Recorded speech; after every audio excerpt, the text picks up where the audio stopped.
afternoon and welcome to Pakistan Today from our Islamabad studio. I'm Chris Taylor. U.S. President Donald Trump has announced a postponement of a planned military strike on Iran, saying serious negotiations are now underway following requests from Middle Eastern leaders.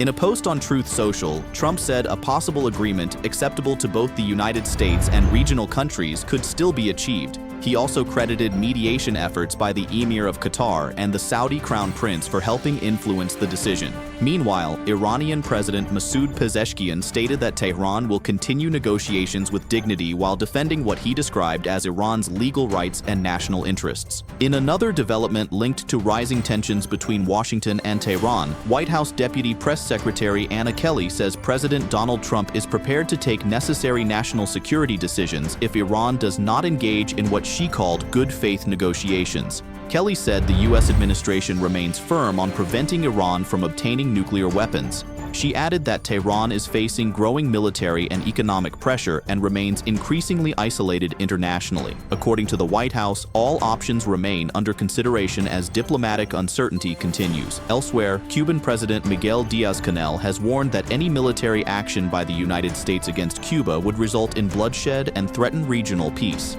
In a statement shared on X, the Cuban leader said his country poses no threat but would resist strongly in the event of any attack. The warning follows media reports alleging Cuba has obtained more than 300 military drones and may be considering strategic targets including Guantanamo Bay and U.S. naval assets. Havana has rejected the claims, accusing Washington of attempting to create justification for possible intervention. Tensions between the two countries continue to escalate amid sharp exchanges of rhetoric. Back home, Chief of Army Staff General Asim Munir says Pakistan's armed forces remain fully committed to eliminating terrorism in all its forms with the support of the people. During a visit to Quetta Garrison, the Army chief addressed officers at the Command and Staff College, where he praised their professionalism and high standards of training. General Munir stressed the importance of adapting to modern warfare, emerging technologies, and multi-domain operations.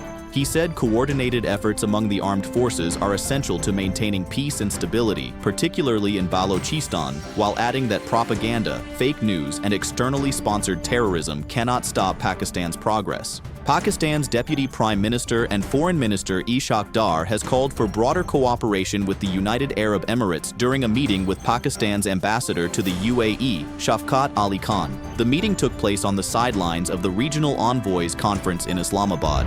According to the Foreign Office, Dar emphasized the importance of strengthening bilateral relations across multiple sectors.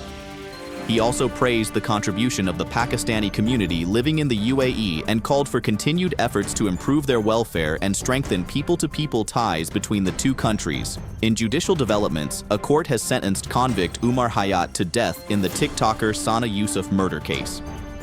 Additional district and sessions judge Afzal Majoka also handed down 10 years imprisonment and imposed fines on multiple charges including robbery and unlawful entry. The verdict was announced after months of proceedings involving more than 50 hearings. The victims' parents were present in court during the decision.